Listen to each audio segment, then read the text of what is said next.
Hello everyone, this is Kamal Kant welcoming you all at iStudy online platform.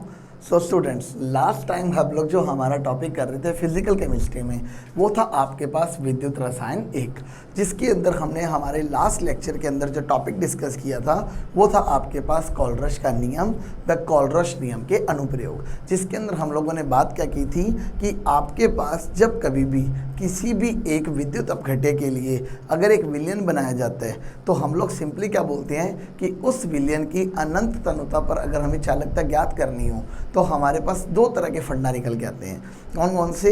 एक कि अगर आपके पास वो विद्युत अपघट्य का विलयन जो बनाया है अगर वो प्रबल विद्युत अपघट्य का है तो आप उसे अनंत तनुता पर ज्ञात कर पाओगे, परंतु अगर वो दुर्बल विद्युत अपघट्य का है तो आप उसे अनंत तनुता पर ज्ञात नहीं कर पाओगे। तो इस काम के लिए अब आपके पास क्या था, कोलरश ने एक नियम दिया था। तो कोलरश के नियम के अनुसार आपके पास क्या था कि अब चाहे आपके पास दुर्बल विद्युत अपघट्य आ जाए तो भी आप उसके लिए क्या कर सकते हो, अनंत तनुता पर उसकी चालकता को ज्ञात कर सकते हो। और उसने ये किस फंडा में कहा था कि जब कभी भी आप किसी भी एक विद्युत अपघट्य की अनंत तनुता कर देते हो तो अनंत तनुता करने पर आपके पास क्या होता है, उसमें उपस्थित सभी आयन जो हैं उनके मध्य अब किसी भी प्रकार का आकर्षण या प्रतिकर्षण नहीं रहता और वो हर एक आयन जो है वो अपनी अलग अलग आइडेंटिटी के अकॉर्डिंग काम करता है। अब अगर आपके पास जो दुर्बल विद्युत अपघट्य है उसमें यदि आपके पास कोई भी एक आयन है तो उसकी चालकता भी उतनी ही होगी चाहे वो आयन किसी और तरीके से आपको जनरेट हुआ हो। तो उसने बोला कि आपके पास कोई भी एक दुर्बल विद्युत अपघट्य है, उसके आपने क्या किया, दो आयन देख लिए कि इन दो आयनों की वजह से इसकी अनंत तनुता पर चालकता होगी।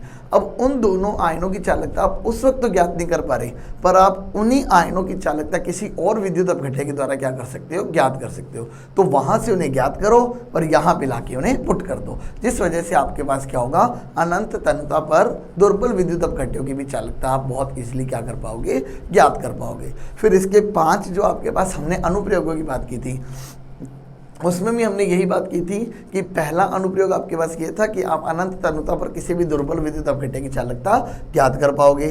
दूसरा आपके पास ये था कि आपके पास कोई भी एक दुर्बल विद्युत अपघट्य का विलयन है, उस विलयन की अगर मैं बात करूं तो आपके पास उस विलयन की किसी भी सांद्रता पर कितना दुर्बल विद्युत अपघट्य वियोजित हुआ है उसकी मात्रा को ज्ञात कर सकते हो। उसी सांद्रता पर आप उसके वियोजन के स्थिरांक को ज्ञात कर सकते हो। आप जल के आयनिक उत्पाद के बारे में भी परिकलन कर सकते हो। और लास्ट में हमने 5वां जो अनुप्रयोग पढ़ा था वो क्या था कि विरल रूप से जो आपके पास घुलनशील लवण होते हैं उनकी घुलनशीलता का मान भी आप क्या कर सकते हो, इसकी सहायता से ज्ञात। और हमने इन 5 टाइप के ऊपर आपके पास एक एक न्यूमेरिकल भी करके देखा था कि जो आपके पास ये चीज़ें किसके अकॉर्डिंग एक्सप्लेन की जाती थी, न्यूमेरिकल के पॉइंट ऑफ व्यू से।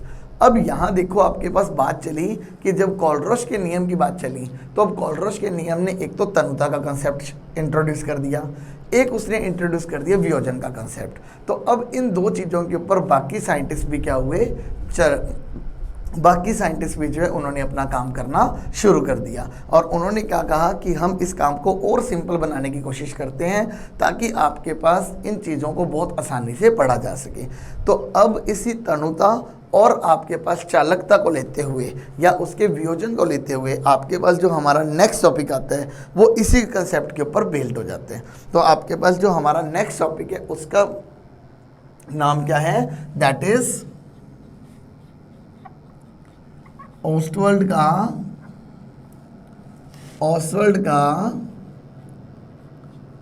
तनुता का नियम। ऑस्टवर्ल्ड का तनुता का नियम। और देखिए ऑस्टवर्ल्ड का तनुता का नियम आपके पास क्या है, हम लोग क्या बोलते हैं कि आपके पास किसी भी विद्युत अपघट्य के विलयन के लिए जो आपने उसके वियोजन के साम्य पर, जो भी वियोजन है उसकी साम्य अवस्था पर जो सर्वप्रथम काम किया था वो किसने किया था, आपके पास ऑस्टवर्ल्ड ने।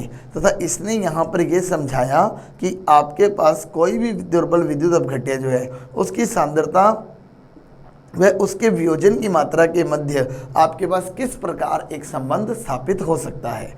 क्लियर कि आपके पास इस नियम के अनुसार हमने क्या चीज़ ज्ञात की कि आपके पास किसी भी दुर्बल विद्युत अपघट्य की सांद्रता व उसके वियोजन की मात्रा के बीच में क्या रिलेशनशिप होगा उसके बारे में हम लोग इसके अंदर बात करेंगे। क्लियर। तो मैंने सबसे पहले यहाँ पर क्या बोला आपके पास, तो हमने क्या बोला, विद्युत अपघट्य विलयनों के विद्युत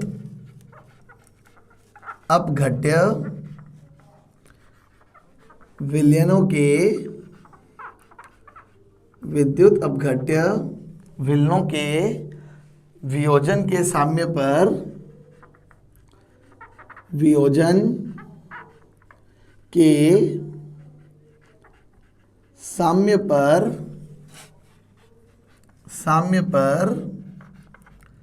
सर्वप्रथम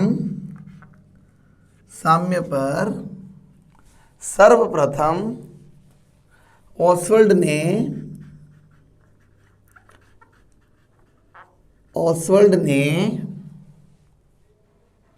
तनुता के पदों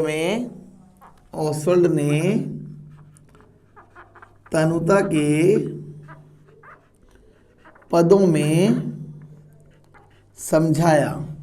ओसवाल्ड ने तनुता के पदों में समझाया और इसे ही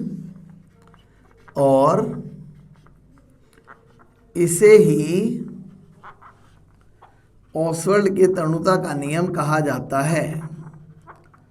और इसे ही ओसवाल्ड के तनुता का नियम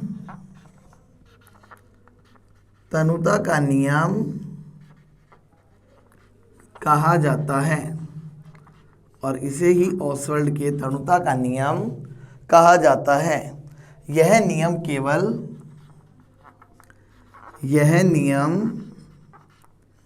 केवल और केवल दुर्बल विद्युत अपघट्यों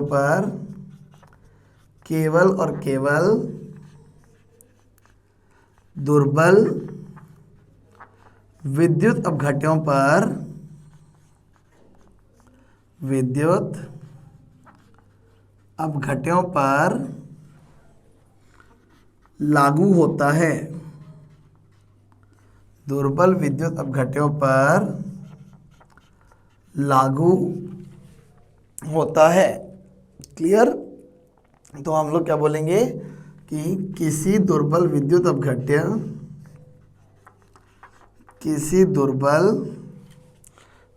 अपघट्य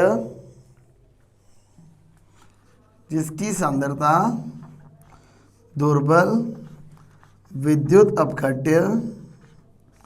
जिसकी प्रारंभिक सांद्रता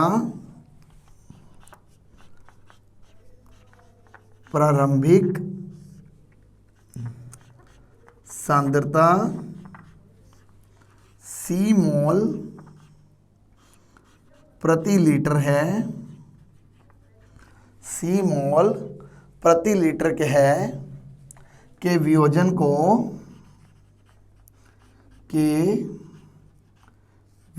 को निम्न साम्य द्वारा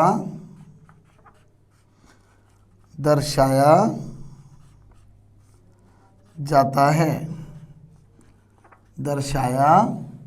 जाता है। हम लोग क्या मानेंगे इसमें, मान लीजिए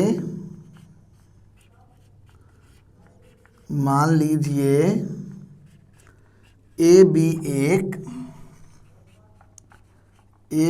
एक दुर्बल विद्युत अपघट्य है। ए बी एक दुर्बल विद्युत अपघट्य है। तो ए बी किस प्रकार से वियोजित हो जाएगा, ए पॉजिटिव प्लस बी नेगेटिव, और इन दोनों के मध्य क्या हो जाएगा, एक साम्य उपस्थित। क्लियर। तो हम इस इक्वेशन को दोबारा यहाँ लिखते हैं। तो आपके पास देखो क्या बन जाएगा, A B A positive plus B negative. तो हम लोग क्या बोलेंगे, प्रारंभ में जब अभी आपके पास रिएक्शन शुरू ही नहीं हुई है उस वक्त आपके पास ए बी की सांद्रता कितनी है, सी। ए पॉजिटिव की सांद्रता क्या होगी उस वक्त, 0। बी नेगेटिव की भी सांद्रता क्या होगी उस वक्त, 0। अभी उनमें वियोजन नहीं हुआ है। क्लियर। मान लीजिए अब इसमें वियोजन हो जाते हैं तो हम लोग क्या बोलेंगे, तो साम्य अवस्था पर, अब साम्य अवस्था पर आपको क्या मिलेगा कि इसमें से कुछ मात्रा जो है वो वियोजन की मात्रा के अनुसार कम हो जाएगी। तो मान लो इसमें से कितना कम हो गया, सी अल्फा। जितना कम हुआ है उतना ही ए पॉजिटिव बना, उतना ही बी नेगेटिव बना। तो आपके पास कितनी मात्रा बनी है, सी अल्फा मात्रा बन गई। क्लियर। तो हम लोग अब क्या बोलेंगे, द्रव अनुपाती क्रिया के अनुसार, द्रव अनुपाती क्रिया नियम के अनुसार, द्रव अनुपाती क्रिया नियम के अनुसार आपके पास क्या बन जाएगा, that is K is equal to concentration of A positive, concentration of B negative upon concentration of AB। Clear. Concentration of AB। Okay चीज। अब यहाँ पे कंसंट्रेशन भर दो तो आपके पास A पॉजिटिव की कितनी है, C अल्फा, B नेगेटिव की कितनी है, C अल्फा, और AB की कितनी है, C माइनस C अल्फा। यहाँ से C को कॉमन निकाल दो, क्या बन जाएगा, C alpha into C alpha divide by C को कॉमन निकाला, 1 माइनस अल्फा। एक C के साथ एक C कॉमन कैंसल्ड आउट हो गया। तो K की वैल्यू आपके पास क्या आ गई, C alpha square upon 1 minus alpha. तो आपके पास देखो जो वियोजन स्थिरांक या आपके पास जो साम्य अवस्था का स्थिरांक होता है, जो साम्य स्थिरांक है, उसके लिए मान क्या आ गया आपके पास, K is equal to C alpha square divide by 1 minus alpha. Clear. अब हम लोग यहाँ पे क्या बोलते हैं कि ए बी जो है, ए बी एक दुर्बल विद्युत अपघट्य है। ए बी एक दुर्बल विद्युत अपघट्य है। तो इसके लिए वियोजन की मात्रा, तो इसके लिए वियोजन की मात्रा अल्फा का मान बहुत कम होता है, क्योंकि दुर्बल विद्युत अपघट्य जो है वो आपके पास क्या करते हैं, बहुत ही कम वियोजित होते हैं। तो इसलिए इनके लिए अल्फा का मान जो है वो क्या होगा, बहुत ही कम होगा। तो हम लोग सिंपली क्या बोलेंगे, तो 1 जो है वो इसके मुकाबले में क्या है, बहुत ज़्यादा है। तो हम लोग क्या बोलेंगे, 1 माइनस अल्फा को फिर आप अप्रोक्सीमेटली क्या लिख सकते हो, 1 ही लिख सकते हो। 1 माइनस अल्फा को फिर आप अप्रोक्सीमेटली क्या लिख सकते हो, 1। तो हम लोग क्या बोलेंगे, तो समीकरण 1 इस प्रकार है। तो समीकरण 1 इस प्रकार है। तो समीकरण 1 क्या बन जाएगा आपके पास, K is equal to C alpha square upon 1। तो क्या बन गया आपके पास, alpha square is equal to K upon C। तो आपके पास अल्फा क्या बन जाएगा, that is under root of K upon C। तो आपके पास ऑसवाल्ड की तनुता के नियम के अनुसार किसी भी विद्युत या दुर्बल विद्युत अपघट्य के वियोजन की जो मात्रा होती है वो आपके पास सांद्रता के वर्गमूल के व्युत्क्रमानुपाती होती है। क्लियर। तो हम लोग क्या बोलेंगे कि समीकरण नंबर 2 ऑसवाल्ड के तनुता नियम को दर्शाता है। समीकरण 2 ऑसवाल्ड के तनुता नियम को तनुता नियम को दर्शाता है।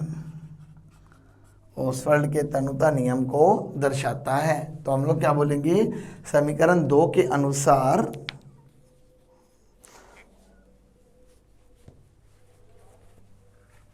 तो हम लोग यहाँ पे क्या लिखेंगे, अब समीकरण 2 को देखो कैसे डिफाइन किया जाएगा।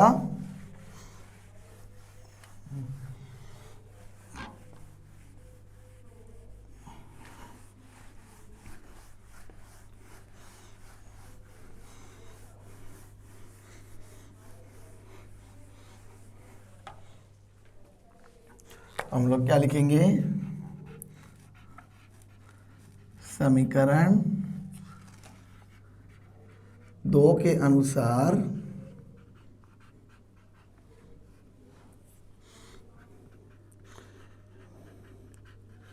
किसी दुर्बल विद्युत अपघट्य के अनुसार किसी दुर्बल विद्युत अपघट्य की वियोजन की मात्रा का मान, वियोजन की मात्रा अल्फा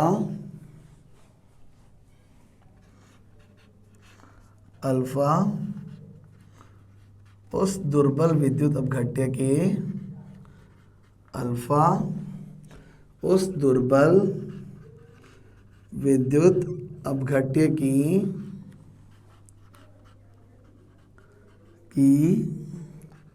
सांद्रता के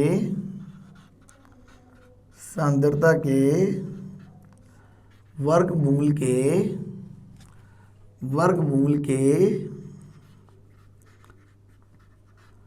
व्युत्क्रमानुपाती होता है। व्युत्क्रमानुपाती होता है। तो हमारे पास देखो क्या चीज़ है आपके पास, कि समीकरण 2 के अनुसार आपके पास क्या है कि किसी भी दुर्बल विद्युत अपघट्य की वियोजन की मात्रा जो है अल्फा, वो क्या होगी, उस दुर्बल विद्युत अपघट्य की सांद्रता के वर्गमूल के व्युत्क्रमानुपाती होगी। मतलब आपके पास किसी भी दुर्बल विद्युत अपघट्य की सांद्रता जितनी अधिक होगी उसमें वियोजन की मात्रा उतनी ही कम होगी, या आपके पास सांद्रता जितनी कम होगी वियोजन की मात्रा उतनी ही ज़्यादा होगी। क्लियर। तो ये आपके पास क्या था, ओसवाल्ड का तनुता का नियम, जिसने आपको क्या किया था कि आपके पास वियोजन की मात्रा और सांद्रता के मध्य आपके पास एक रिलेशन बना के दिया। बट ये रिलेशन सिर्फ और सिर्फ किसके लिए लागू होता है, आपके पास दुर्बल विद्युत अपघट्यों के लिए। ये आपके पास प्रबल विद्युत अपघट्यों के लागू नहीं होता है। क्लियर। अब आता है आपके पास नेक्स्ट, इसमें ओसवाल्ड तनुता नियम के सीमाएं।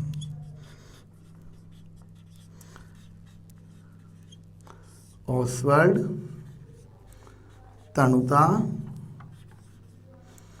नियम की सीमाएं।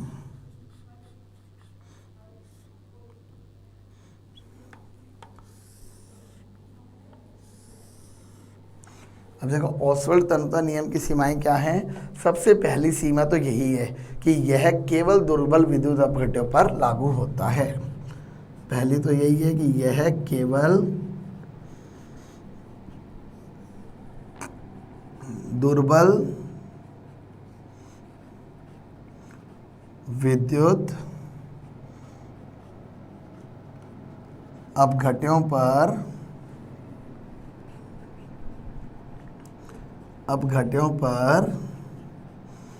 लागू होता है।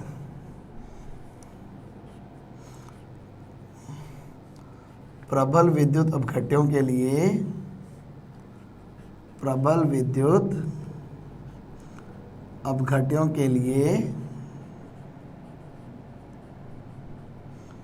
यह सही मान प्रदान नहीं करता है। कि आपके पास क्या है कि ये दुर्बल विद्युत अपघट्यों पर लागू होता है, या अगर प्रबल विद्युत अपघट्यों पर इन्हें लागू करोगे तो आपके पास ये सही मान नहीं देगा। क्लियर, प्रबल विद्युत अपघट्यों के लिए सही मान प्रदान नहीं करता है। क्लियर। उसके बाद दूसरा इसमें पॉइंट देखो आपके पास क्या बोला गया कि किसी विद्युत अपघट्य के वियोजन की मात्रा, उधर लिखते हैं,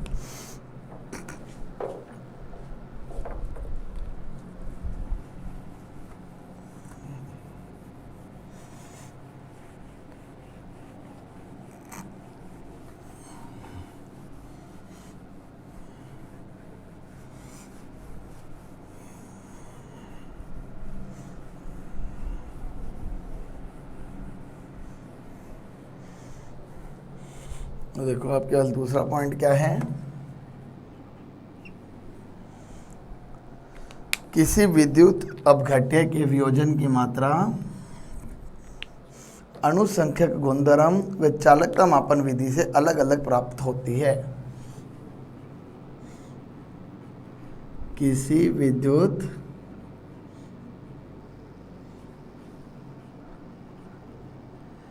अपघट्य की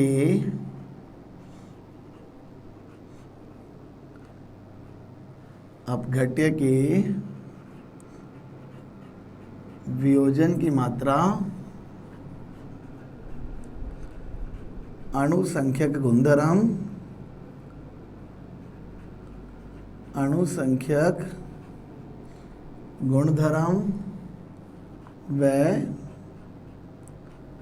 व चालकता मापन द्वारा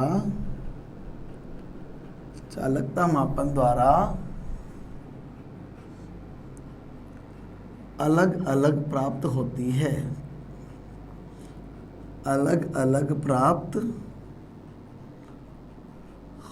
है। इस चीज़ का देखो क्या मतलब है कि आपने क्या किया, एक बार तो किसी भी विद्युत अपघट्य की चालकता मापन द्वारा आपने क्या किया, वियोजन की मात्रा निकाल ली। एक बार आपने अणुसंख्यक गुणधर्म से आपने क्या किया, उसी विलयन की वियोजन की मात्रा ज्ञात की। अब अगर विलयन एक ही है तो दोनों की वियोजन मात्रा भी सेम आनी चाहिए, परंतु अणुसंख्यक गुणधर्म से वो अलग आती है, जबकि चालकता मापन विधि द्वारा वो आपके पास क्या आती है, अलग आती है। क्लियर। उसके बाद थर्ड पॉइंट आपके पास क्या है कि यह नियम जो है, यह नियम अर्हेनियस सिद्धांत पर आधारित है, जो स्वयं प्रबल विद्युत अपघट्यों के लिए असफल माना जाता है। तो थर्ड पॉइंट में क्या है, यह नियम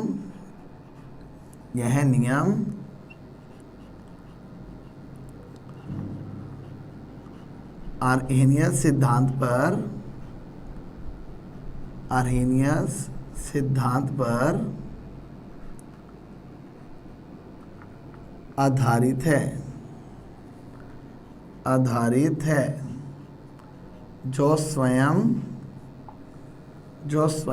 आधारित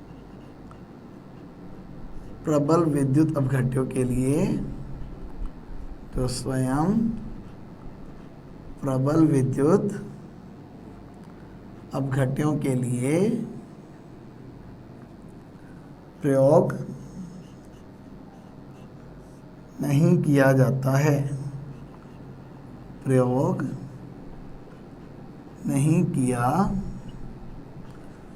है। तो आपके पास थर्ड पॉइंट क्या बोला कि ये जो ओसवाल्ड की तनुता का नियम है वो अर्हेनियस सिद्धांत पर आधारित है, और अर्हेनियस सिद्धांत स्वयं प्रबल विद्युत अपघट्यों के लिए लागू नहीं होते। तो इसका मतलब आपके पास क्या है, के लिए उपयोग नहीं किया जाता है। तो इसका मतलब अगर अर्हेनियस सिद्धांत ही प्रबल विद्युत अपघट्यों के लिए प्रयोग नहीं किया जाता, तो ओसवाल्ड तनुता का नियम जो कि अर्हेनियस सिद्धांत पर आधारित है वो भी प्रबल विद्युत अपघट्यों के लिए काम नहीं करेगा। क्लियर। तो ये आपके पास तीन मेजर जो हैं उसकी लिमिटेशंस है। अब यहाँ पर बात आती है कि ये जो ओसवाल्ड का तनुता का नियम है वो अगर अर्हेनियस सिद्धांत पर आधारित है, तो पहले अब हमें ये पता होना चाहिए कि अर्हेनियस का सिद्धांत एक्चुअली में है क्या। तो हम लोग क्या करेंगे, अब अर्हेनियस के सिद्धांत के बारे में स्टडी करना शुरू कर देंगे। क्लियर। तो हमारा जो अब नेक्स्ट टॉपिक होगा यहाँ पे क्या होगा कि ओसवाल्ड तनुता का नियम जिस सिद्धांत पर आधारित है, पहले हम लोग क्या करते हैं, अब उस सिद्धांत के बारे में स्टडी करते हैं कि आपके पास अर्हेनियस का सिद्धांत एक्चुअली है क्या।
तो आपके पास जो नेक्स्ट टॉपिक है वो क्या है, आर्हेनियस का सिद्धांत।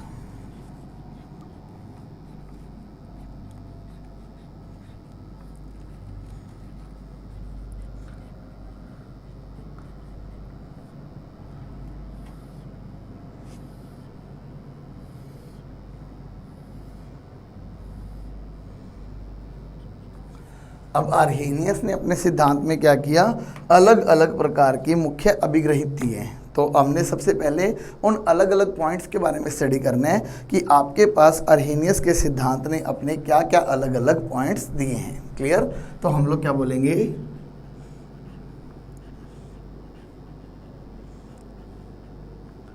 इस सिद्धांत के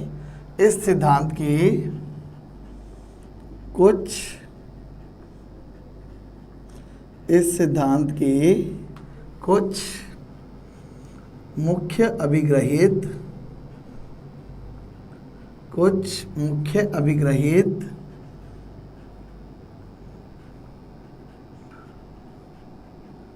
निम्न प्रकार है। इस सिद्धांत के कुछ मुख्य अभिग्रहित निम्न प्रकार हैं। तो देखो आपके पास इसके सबसे पहली अभिग्रहित क्या आती है, सबसे पहला पॉइंट आपके पास क्या है कि किसी विद्युत अपघट्य के विलयन में किसी विद्युत अपघट्य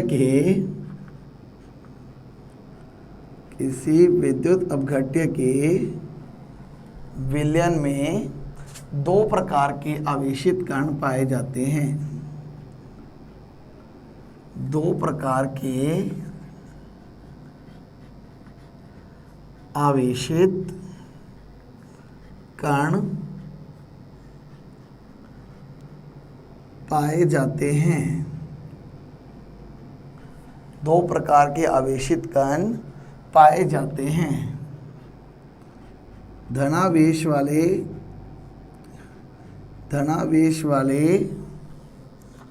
कणों को धनायन व ऋणावेश वाले कणों को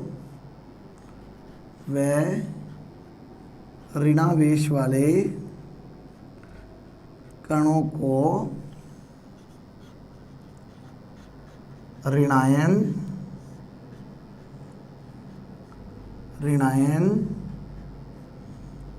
कहा जाता है। तो आपके पास देखो ये पॉइंट क्या है कि आपके पास सिंपल सी एक बात बोली कि आपके पास कोई भी एक विद्युत अपघट्य होगा, उस विद्युत अपघट्य के आप विलयन को बनाओगे तो उसमें दो प्रकार के आवेशित कण पाए जाएंगे। क्लियर? एक जिनके ऊपर धनावेश होगा, एक जिनके ऊपर ऋणावेश होगा। धन आवेश वाले कणों को क्या बोलेंगे, धनायन, और ऋण आवेश वाले कणों को क्या बोला जाएगा, ऋणायन। अगर सिंपल सी बात करें तो आपके पास क्या है कि कोई भी एक विद्युत अपघट्य मान लो ए बी, तो इसमें हमेशा दो प्रकार के कण होंगे। एक ए पॉजिटिव जिसके ऊपर धन आवेश है, उसे हमने क्या नाम दे दिया, धनायन, और बी नेगेटिव जिसके ऊपर ऋण आवेश है, उसे क्या नाम दे दिया, ऋणायन। उसे हम लोग क्या नाम दे देंगे, ऋणायन। ओके, इसके बाद सेकंड पॉइंट में इन्होंने क्या बोला, आपके पास धनायनों पर उपस्थित कुल धन आवेश, धनायनों पर उपस्थित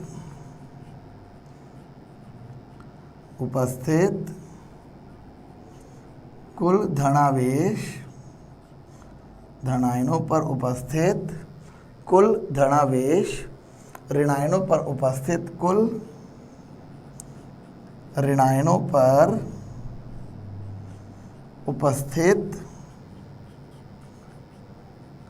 उपस्थित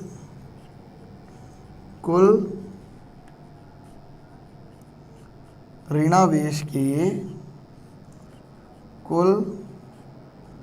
ऋणावेश के बराबर होता है। धनायनों पर उपस्थित कुल धन आवेश ऋणायनों पर उपस्थित कुल ऋण आवेश के बराबर होता है। अर्थात अर्थात विद्युत अपघट्य का विलयन, अर्थात विद्युत अपघट्य का विलयन विद्युत उदासीन होता है, विद्युत उदासीन होता है, विद्युत उदासीन होता है। अब इस पॉइंट का मतलब देखो आपके पास क्या है कि आपके पास कोई भी एक विद्युत अपघट्य है, उसमें धनायनों पर उपस्थित जो भी पॉजिटिव चार्ज होगा और ऋणायनों पर उपस्थित जो भी टोटल नेगेटिव चार्ज होगा, जो भी टोटल नेगेटिव चार्ज होगा, दोनों हमेशा क्या होते हैं, बराबर होते हैं।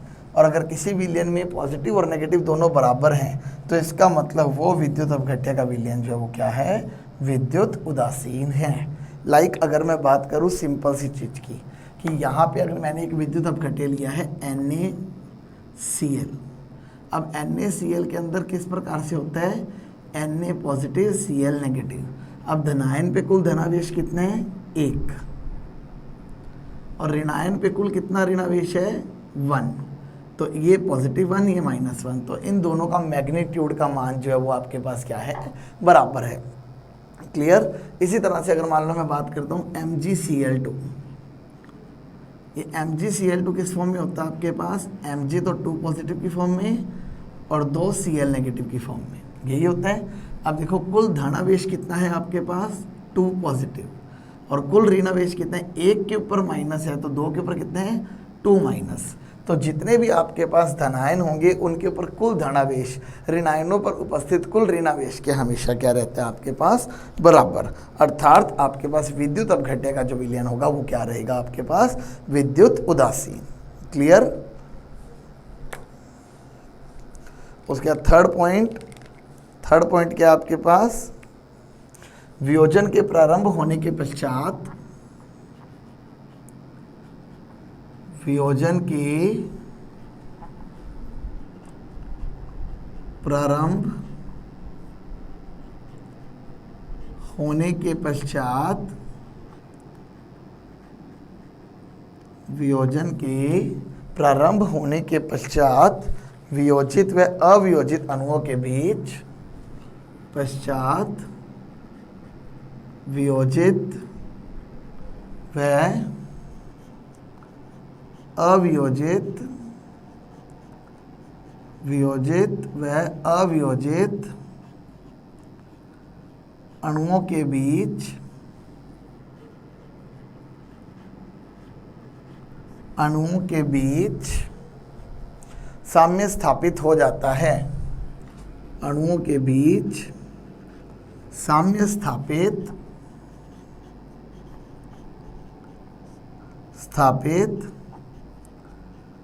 हो जाता है, जिसे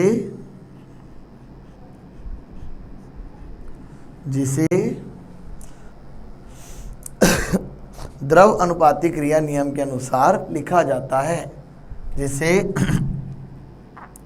द्रव अनुपाती क्रिया नियम के अनुसार,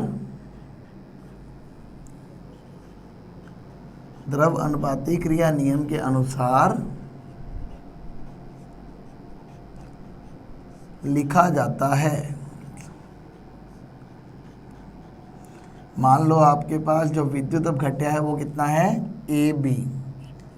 अब इसकी कुछ मात्रा जो है वो आपके पास वियोजित हो गई A पॉजिटिव और B नेगेटिव में, बट ये पूर्ण रूप से वियोजित नहीं हुआ, अभी AB भी है। तो कभी ना कभी इनके मध्य क्या होगा, आपके पास साम्य स्थापित हो जाएगा कि वियोजन के प्रारंभ होने के बाद, वियोजन के पश्चात वियोजित और अवियोजित, वियोजित और अवियोजित अणुओं के बीच साम्य उपस्थित हो जाता है। क्लियर। जिसे द्रव अनुपाती क्रिया के अनुसार लिखा जाता है। यह आपके पास क्या है, अवियोजित अणु, अवियोजित अणु, और ये आपके पास क्या है, वियोजित आयन। तो वियोजित और अवियोजित के बीच में आपके पास क्या होता है, साम्य उपस्थित हो जाता है, जिसके लिए जो साम्य स्थिरांक का मान है वो द्रव अनुपाती क्रिया अनुसार नियम के अनुसार लिखेंगे। साम्य स्थिरांक के का मान जो है वो आपके पास किसके बराबर होगा?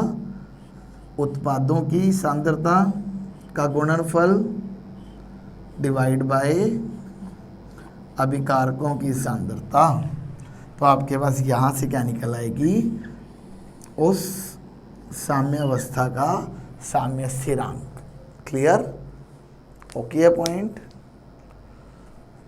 अब आते हैं फोर्थ पॉइंट के बाद। हम लोग क्या बोलते हैं कि विद्युत अपघट्य के विलयन में विद्युत धारा प्रवाहित करने पर विलयन में उपस्थित धनायन व ऋणायन अपने विपरीत आवेशित इलेक्ट्रोडों की ओर गमन करते हैं।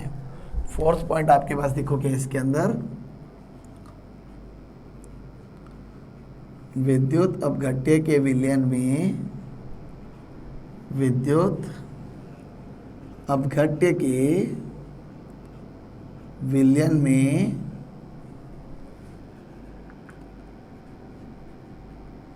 विद्युत धारा प्रवाहित करने के बाद विद्युत धारा प्रवाहित करने के बाद विलयन में उपस्थित करने के बाद विलयन में उपस्थित धनायन व ऋणायन धनायन व ऋणायन विपरीत आवेशित इलेक्ट्रोडों की ओर विपरीत आवेशित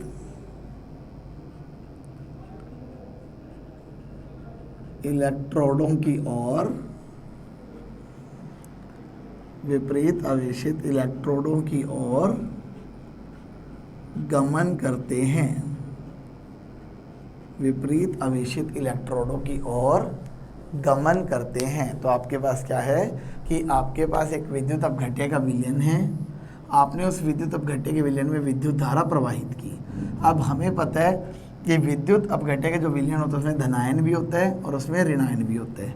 तो धनायन और ऋणायन क्या करते हैं? विद्युत धारा प्रवाहित करने के बाद विपरीत आवेशित इलेक्ट्रोडों की ओर क्या करते हैं? गमन करते हैं। ये विपरीत आवेशित इलेक्ट्रोडों की ओर जो वो चलना शुरू कर देते हैं। क्लियर? तो इसको अगर हम लोग समझें तो देखो कैसे समझाया जाएगा कि आपने क्या किया, एक पात्र लिया, इस पात्र के अंदर आपने क्या किया, एक विद्युत अपघट्य का विलयन बनाया। अब ये विद्युत अपघट्य आपके पास कौन सा था? AB, जो न तो पूर्ण रूप से वियोजित है और न ही पूर्ण रूप से अवियोजित है। क्लियर? थोड़ा बहुत ये वियोजित हुआ है और थोड़ा बहुत ये वियोजित नहीं हुआ।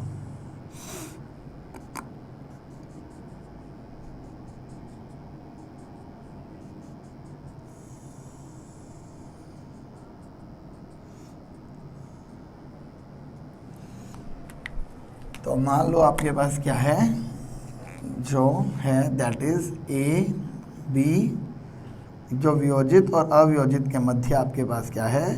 साम्य अवस्था को उपस्थित किए हुए हैं। इसमें हमने क्या किया, 2 इलेक्ट्रोड लगा दिए, जिनमें से एक इलेक्ट्रोड के ऊपर नेगेटिव चार्ज है, एक इलेक्ट्रोड के ऊपर पॉजिटिव चार्ज। तो इस इलेक्ट्रोड पे नेगेटिव आ गया, इस इलेक्ट्रोड पर पॉजिटिव चार्ज आ गया। तो ये नेगेटिव इलेक्ट्रोड है, तो ये पॉजिटिव आयन जो है वो क्या करेगा? इसकी ओर गमन करना शुरू कर देगा, और जो ये नेगेटिव वाला है वो पॉजिटिव की ओर गमन करना शुरू कर देगा। ये चीज़ लिखिए इसके अंदर। क्लियर? अब उसके बाद नेक्स्ट आपके पास क्या पॉइंट लिखे है? किसी विद्युत अपघट्य के गुण उसके आयनों के गुण होते हैं।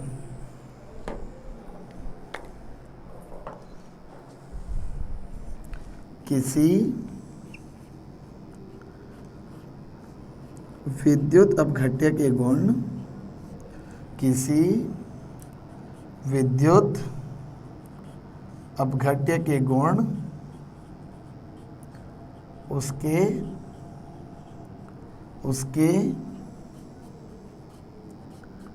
आयनों के गुण होते हैं, किसी विद्युत अपघट्य के गुण उसके आयनों के गुण होते हैं, वह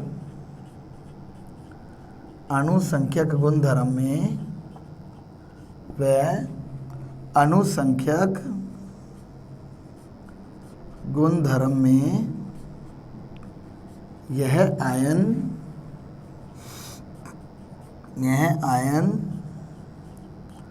कण की भांति कार्य करते हैं, यह आयन कण की भांति कार्य करते हैं। तो देखो आपके पास इस पॉइंट का मतलब क्या हुआ कि आपके पास जो भी विद्युत अपघट्य का गुण है, जो भी विलयन का गुण माना जाएगा, वो एक्चुअली में गुण किसकी वजह से आएगा, उसमें उपस्थित आयनों के गुण की वजह से। तो विद्युत अपघट्य का जो भी गुण है वो क्या है आपके पास, एक्चुअली आयनों का गुण है। ओके, सेकंड चीज़ इन्होंने यहाँ पे क्या बोली कि आपके पास वियोजन होने से पहले ये क्या था, एक पूरा का पूरा कण था, परंतु वियोजन होने के बाद अब इसे पूरे को एक कण नहीं मानेंगे, इस अकेले को एक कण माना जाएगा, इस अकेले को दूसरा कण माना जाएगा। तो वियोजन होने के बाद कणों की संख्या कितनी हो गई, 2, और वियोजन से पहले कणों की संख्या क्या थी, 1। तो हम लोग क्या बोलते हैं कि अणुसंख्यक गुणधर्म में जो एक आयन है वो एक कण की भांति कार्य करता है। क्लियर? ओके चीज। तो ये था आपके पास 5th पॉइंट अर्हेनियस के सिद्धांत के लिए। क्लियर? इसके बाद आ जाते हैं 6th पॉइंट। तो 6th पॉइंट में हम लोग क्या बोलते हैं आपके पास कि किसी विद्युत अपघट्य के सभी अणु जो हैं वो वियोजित ना होकर इनका केवल कुछ अंश ही वियोजित होता है, जिन्हें वियोजन की मात्रा कहा जाता है। क्लियर? तो आपके पास देखो 5th पॉइंट क्या है, 6th पॉइंट क्या है,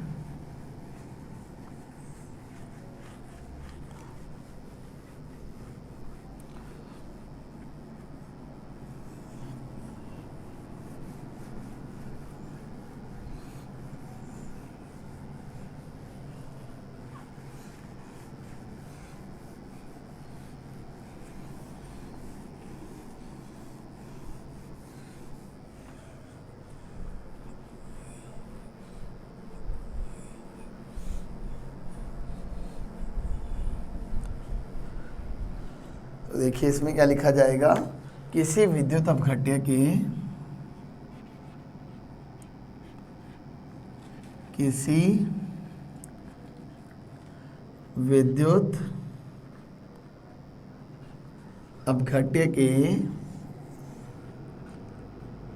सभी कण या अणु वियोजित नहीं होते हैं,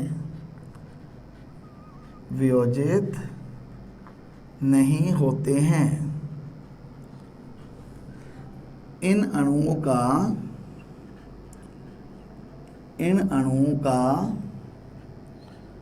कुछ अंश ही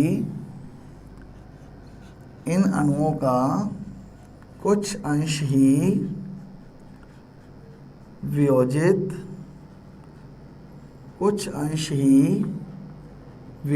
होता है, कुछ अंश ही वियोजित होता है, जिसे वियोजन की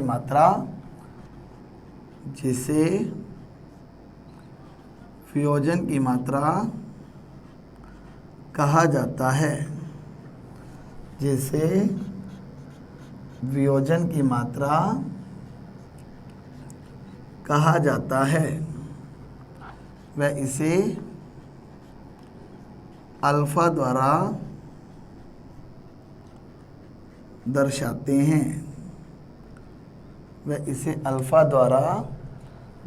हैं, अर्थात अल्फा क्या चीज़ है आपके पास, वियोजित कणों की मात्रा डिवाइड बाय अवियोजित कणों की मात्रा। वियोजित कणों की मात्रा मतलब कितने कण वियोजित हुए हैं, डिवाइड बाय अवियोजित कणों की मात्रा। डिवाइड बाय अवियोजित कणों की मात्रा।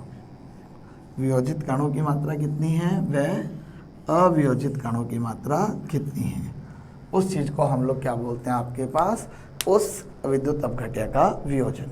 क्लियर। तो हमारे पास क्या पॉइंट है ये कि कोई भी विद्युत अपघट्य जो है उसके सभी कण या अणु जो है वो वियोजित नहीं होते हैं। इन अणुओं का कुछ अंश ही जो है वो वियोजित होता है, जिसे वियोजन की मात्रा कहते हैं और इसे अल्फा द्वारा दर्शाया जाता है। क्लियर। तो अल्फा आपके पास क्या हो गया, वियोजित कणों की मात्रा डिवाइड बाय अवियोजित कणों की मात्रा। ओके। इसके बाद आ जाते हैं लास्ट पॉइंट, 7th पॉइंट के ऊपर, दैट इज वियोजन की मात्रा जो है वो निम्न कारकों पर निर्भर करती है। वियोजन की मात्रा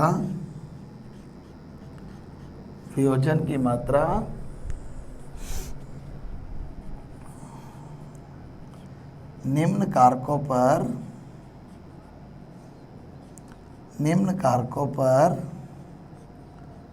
निर्भर करती है। और कौन से हैं वो आपके पास कारक, एक तो है आपके पास विद्युत अपघट्य की प्रकृति। अब विद्युत अपघट्य की प्रकृति का मतलब क्या हुआ कि आपके पास जो विद्युत अपघट्य है वो प्रबल है या दुर्बल है, क्योंकि अगर प्रबल है तो वो आसानी से वियोजित हो जाएंगे और वियोजन की मात्रा बहुत अधिक होगी, और अगर दुर्बल विद्युत अपघट्य है तो आपके पास वो आसानी से वियोजित नहीं होंगे, तो उनके वियोजन की मात्रा जो है वो क्या होगी, कम होगी। इस तरह सेकेंड, विलायक की प्रकृति। अब विलायक की प्रकृति का मतलब क्या है कि आपके पास जो विलायक है वो पोलर है या नॉन पोलर है, ध्रुवित है या अध्रुवित है। क्योंकि अगर आपके पास विलायक ध्रुवित होगा तो वो आयनों को जल्दी से जल्दी बनने देगा और उनके मध्य जो आकर्षण या प्रतिकर्षण दर्शा के उन्हें स्टेबलाइज करेगा। परंतु अगर आपके पास वो अध्रुवित हुआ तो वो तब आपके पास केस क्या होगा कि वो उन्हें जल्दी से जल्दी आयन बनने में हेल्प नहीं करवाएगा। इसलिए आपके पास वो विलायक की प्रकृति पर भी निर्भर करेगा। थर्ड आपके पास है ताप। विलयन का ताप जितना अधिक होता है उतना जल्दी आपके पास विद्युत अपघट्यों के मध्य जो आकर्षण बल है वो समाप्त होता है और ये क्या हो जाते हैं, आपके पास वियोजित हो जाते हैं। क्लियर। फोर्थ आपके पास क्या है, अन्य पदार्थ की उपस्थिति। अब ये अन्य पदार्थ की उपस्थिति पे कैसे डिपेंड करेगा कि मान लो आपने कोई भी एक अन्य पदार्थ इसमें ऐड कर दिया और वो अन्य पदार्थ का काम क्या है, आपके पास इस बी नेगेटिव के साथ जुड़ जाना। तो वो क्या चाहेगा अन्य पदार्थ की ए बी जो है वो बी नेगेटिव को ज़्यादा से ज़्यादा बनाए ताकि वो उसके साथ जुड़ सके। तो ए पॉजिटिव भी ऑब्वियसली ज़्यादा से ज़्यादा बनेगा। तो कोई अन्य पदार्थ जब आप इसमें डाल दोगे जो इनमें से किसी एक के साथ अभिक्रिया करता हो तो वो क्या करेगा, ज़्यादा से ज़्यादा वियोजन करवाएगा। तो उस केस में वियोजन की मात्रा जो है वो बढ़ जाएगी। और लास्ट आपके पास क्या है, दैट इज तणुता, कि जितनी ज़्यादा विलयन को तणु रखोगे उतना ज़्यादा आपके पास क्या होगा, वो विलयन के अंदर वियोजन की मात्रा बढ़ेगी।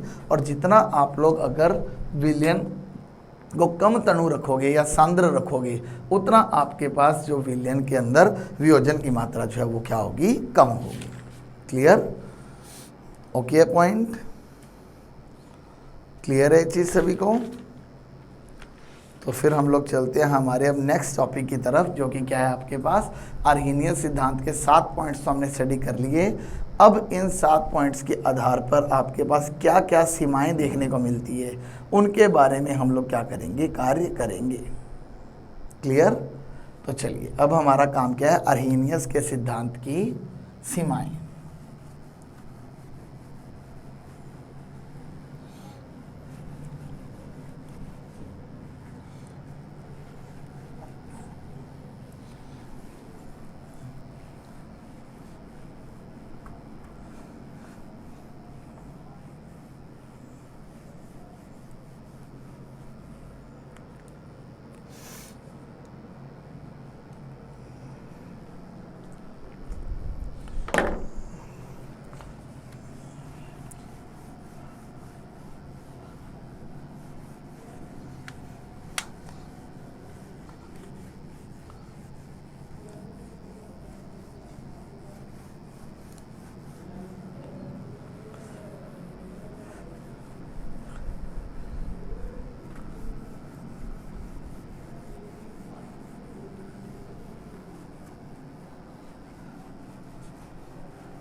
आर्हेनियस सिद्धांत की सीमाएं। तो देखो आपके पास सबसे पहले क्या बोला गया कि आर्हेनियस के सिद्धांत की पुष्टि करने के लिए आपके पास बहुत से प्रयोग किए गए। वह उन प्रायोगिक तथ्यों पर यह पता लगता है कि इस सिद्धांत में अनेकों विसंगतियां देखने को मिलती है। क्लियर। तो हम लोग क्या करते हैं कि हम लोग सिंपली क्या बोलेंगे, आर्हेनियस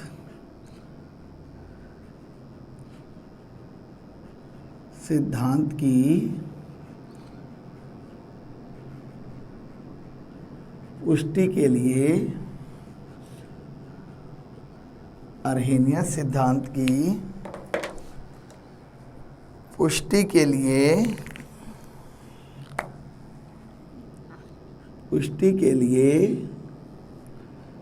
अनेक प्रकार के प्रयोग किए गए। वह इन प्रायोगिक तथ्यों के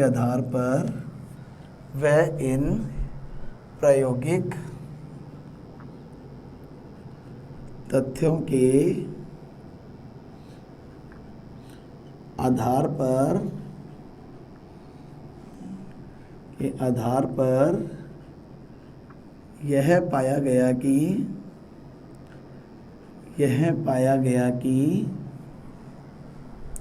आर्हेनियस सिद्धांत में अनेकों विसंगतियां हैं। यह पाया गया कि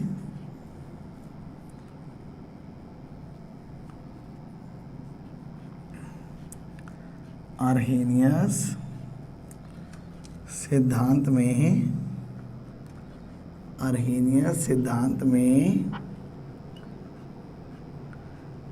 अनेक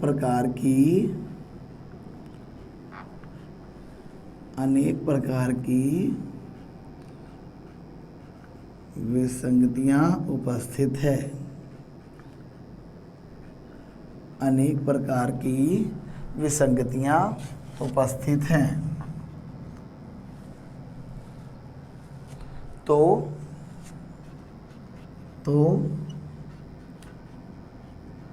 आर्हेनियस सिद्धांत की कुछ मुख्य सीमाएं, तो आर्हेनियस सिद्धांत की कुछ मुख्य सीमाएं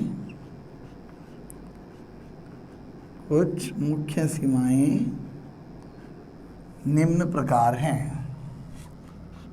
कुछ मुख्य सीमाएं निम्न प्रकार हैं। क्लियर।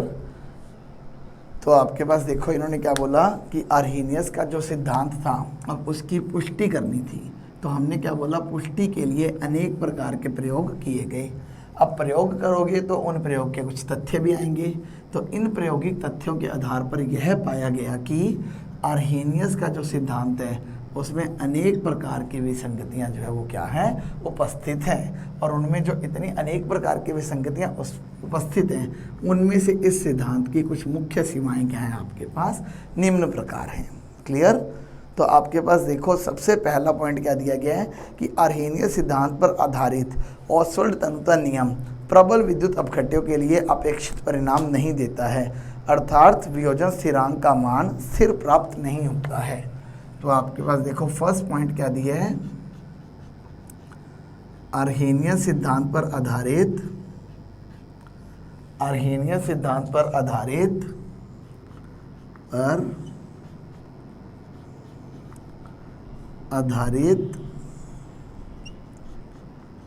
ऑसवाल्ड तनुता का नियम, आधारित ऑसवाल्ड तनुता का नियम प्रबल विद्युत अपघट्यों के लिए, प्रबल विद्युत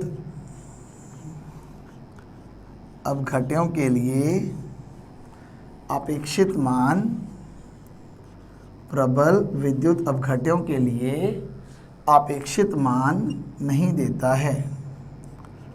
प्रबल विद्युत अपघट्यों के लिए अपेक्षित मान नहीं देता है,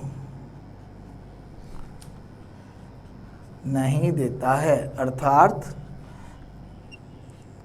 अर्थात वियोजन स्थिरांक का मान, अर्थात वियोजन स्थिरांक का मान स्थिर प्राप्त नहीं होता है, स्थिर प्राप्त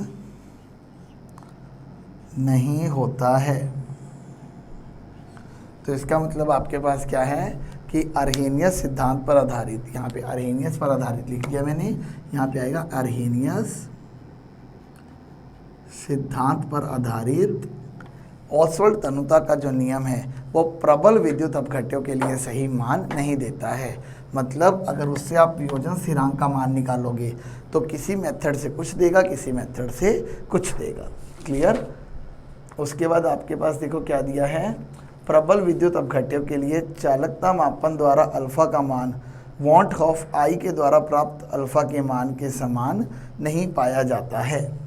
तो आप क्या देखो, ये पॉइंट क्या है, प्रबल विद्युत अपघट्य के लिए, प्रबल विद्युत अपघट्य के लिए, प्रबल विद्युत अपघट्य के लिए चालकता मापन द्वारा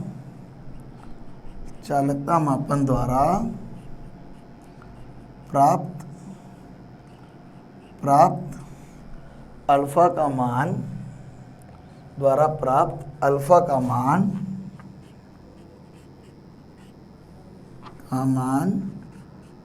वॉट ऑफ गुणांक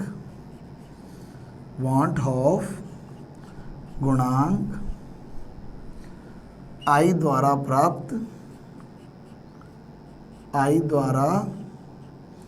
प्राप्त अल्फा के मान के बराबर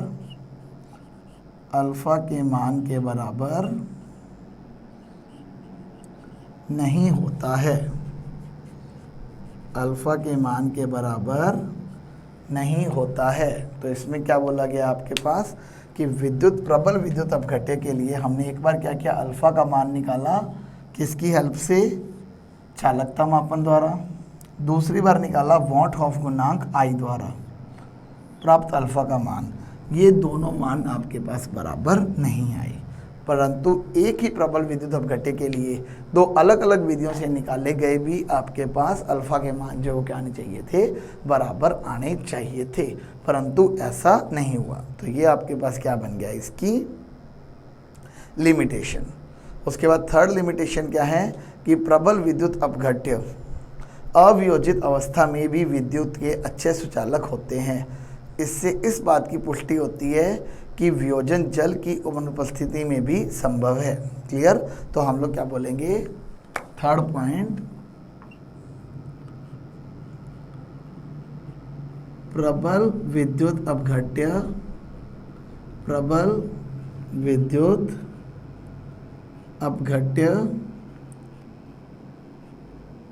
पिघली हुई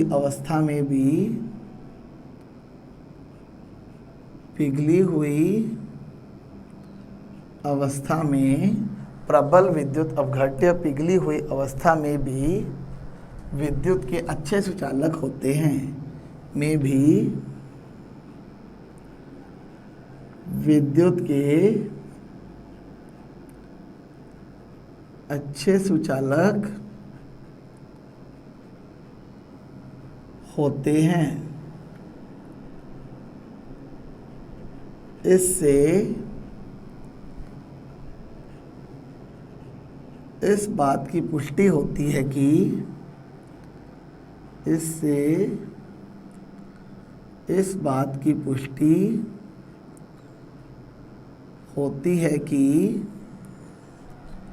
जल की अनुपस्थिति में भी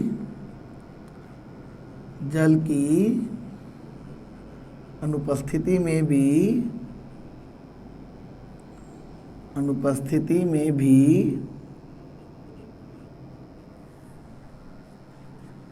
विद्युत अपघट्य का वियोजन संभव है।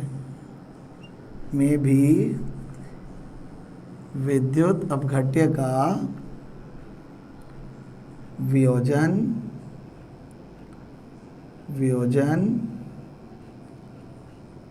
संभव है।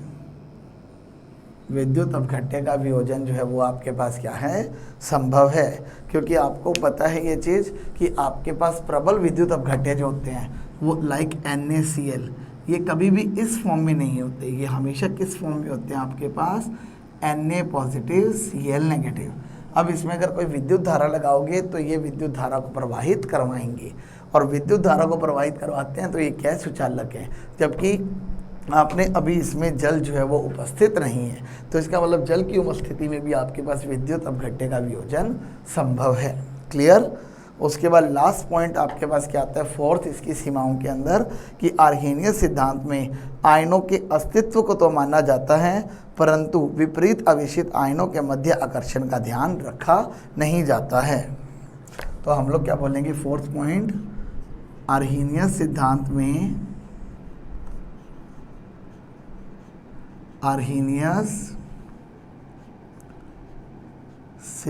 में दो प्रकार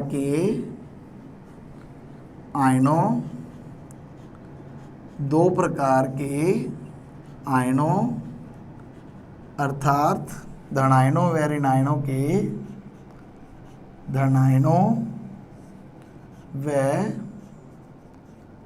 ऋणायनों के अस्तित्व की तो बात की जाती है, अस्तित्व की बात की जाती है, परंतु विपरीत आवेशित आयनों के